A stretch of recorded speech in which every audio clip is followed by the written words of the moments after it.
Sebelumnya kita sudah sempat membahas tentang Porter Value Chain, tentang SWOT, tentang BCG Matrix.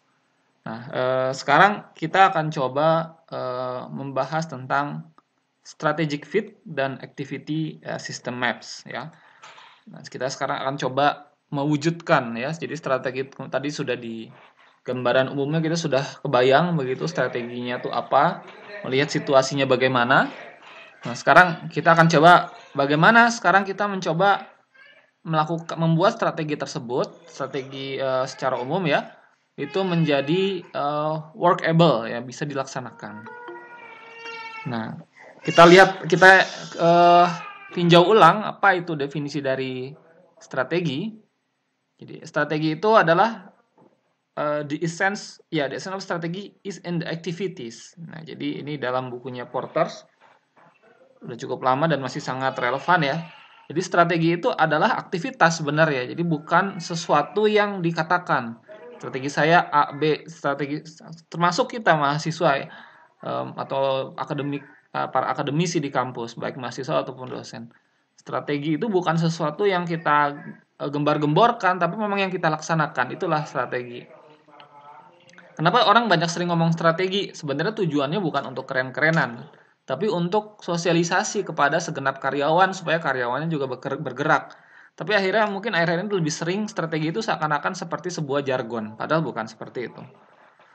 Nah, kemudian strategi is the pattern of decisions in a company. Jadi dia sebuah pola pengambilan keputusan di dalam suatu perusahaan, ya. Ini dalam bukunya Andrews, nama judul bukunya What Strategy Is. Ya, jadi itu adalah sebuah pola pengambilan keputusan. Nah, kalau kita bisa katakan apa strategis agenda adalah bagaimana kita mengubah aktivitas kita. Tapi kita perlu paham juga strategi dengan effectiveness itu sedikit berbeda, nah, gitu ya. Jadi kalau meskipun keduanya memang sama-sama essential to superior performance, dua-duanya sama-sama penting untuk performansi, tapi pekerjaannya berbeda. Efektivitas, efisiensi berbeda dengan strategi. Strategi is about being different. Jadi strategi itu bagaimana membuat perusahaan kita atau organisasi kita atau diri kita sendiri itu menjadi berbeda.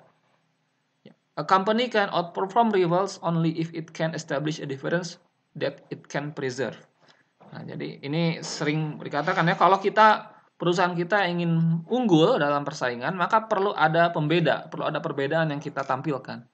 Sama juga dengan diri pribadi kita. Kalau mau diri kita unggul dalam persaingan, nanti mungkin setelah lulus mencari kerja, ya sama juga perlu ada pembeda antara kita dengan lulusan yang lainnya. Oke, begitu ya. Jadi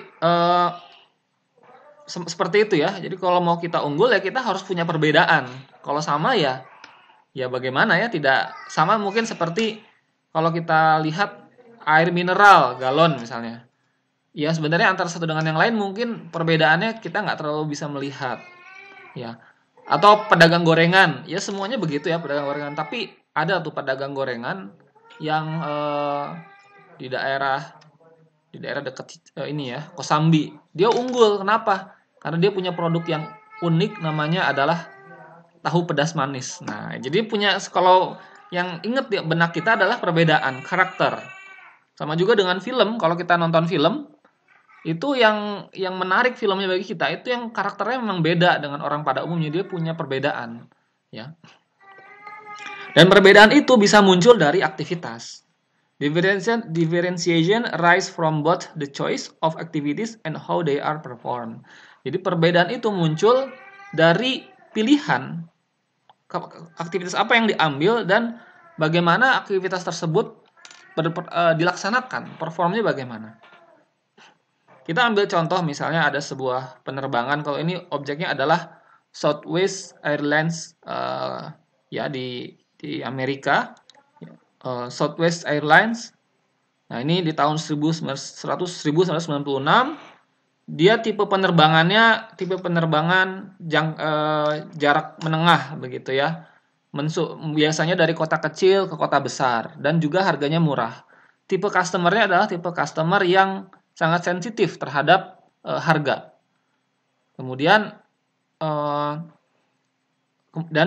jadi kalau di kita contohnya apa ya? Bagaimana bisa Southwest Airlines unggul? Ya tentu dia harus punya strategi. Bagaimana strateginya bisa jalan? Maka dia harus membuat sebuah pilihan. Pilihan apa? Pilihan keputusan. Keputusannya apa saja? Nah, keputusan ini nanti akan coba atau aktivitasnya apa saja? Keputusan aktivitas apa saja? Aktivitasnya bisa kita mapping menggunakan activity system map. Nah, berikut ini adalah activity system map. Nah, jadi kalau kita lihat, kalau kita petakan tadi Southwest Airlines, dia untuk mengimplementasikan strateginya tersebut, pertama ini ya di awal sini dia short haul, point to point, routes between mid-sized cities and secondary airports. Nah, jadi ini pilihan dia seperti ini gitu strateginya ya. Jangka pendek, point to point gitu ya. Kemudian membuat rute antara bukan kota besar tapi kota-kota yang menengah begitu. Kalau di Indonesia mungkin antara Solo begitu ya, Surakarta dengan misalnya Lampung begitu. Ya mungkin tidak semua penerbangan melayani tapi ada yang butuh juga. Nah, ini strategi yang menarik. Nah, untuk bisa mewujudkan ini maka dia mapping apa saja yang harus terjadi, apa aja yang harus diputuskan dalam perusahaan. Pertama, passengernya limited, sedikit ya passengernya ya. Oke, kemudian ini no connection with other airlines, tidak ada koneksi dengan airlines yang lain. Ya, karena jadi customer-nya mungkin tidak perlu pindah begitu ya, pindah pesawat. Kemudian keputusan yang lain adalah decision yang lain adalah ini adalah gambaran strateginya dia ya. Dia pesawatnya tidak perlu jarak jauh begitu.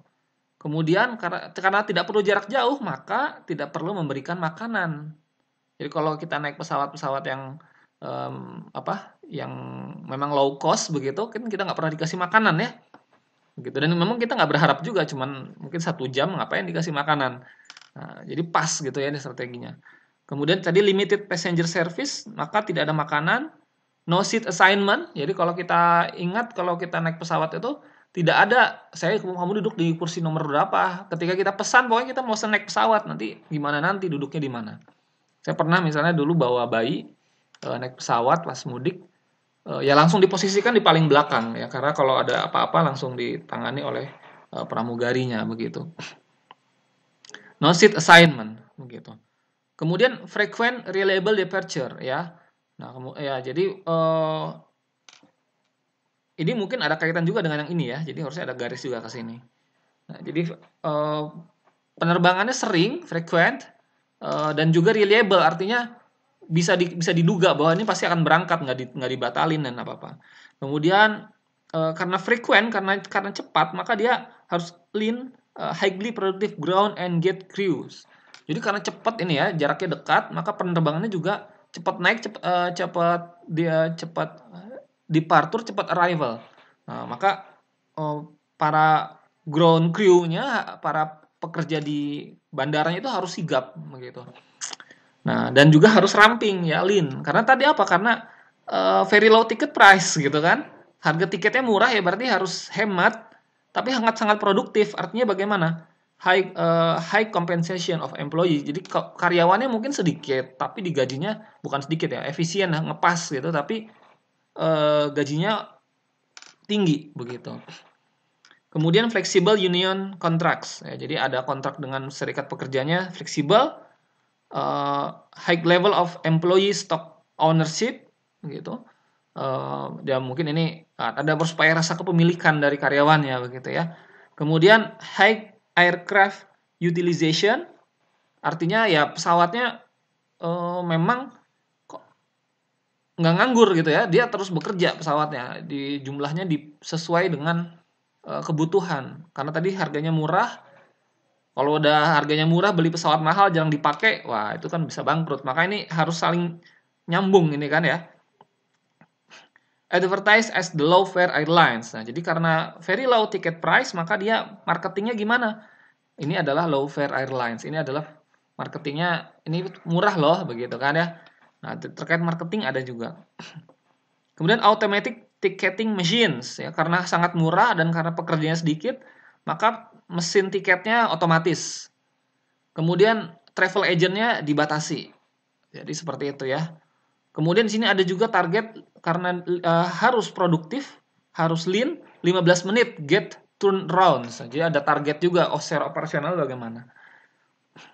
Kemudian menggunakan pesawatnya 737 aircraft. Jadi semuanya di mapping ya, semua aspek, ada marketingnya, ada manajemen operasionalnya, kemudian ada manajemen SDM-nya seperti apa, manajemen produknya seperti apa.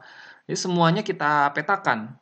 Kemudian menggunakan Boeing 737. Kenapa? Karena Boeing 737 ini yang sangat cocok ya untuk seperti ini, untuk low cost ya, maintenance-nya murah begitu, sangat reliable. Nah, karena ini juga karena Boeing 737 mungkin ya tadi tidak sanggup, tidak direncanakan untuk great distance, ya tidak great distance. Avoid large airports. Nah, jadi menghindari airports yang besar, mungkin semakin besar airport semakin besar biaya juga.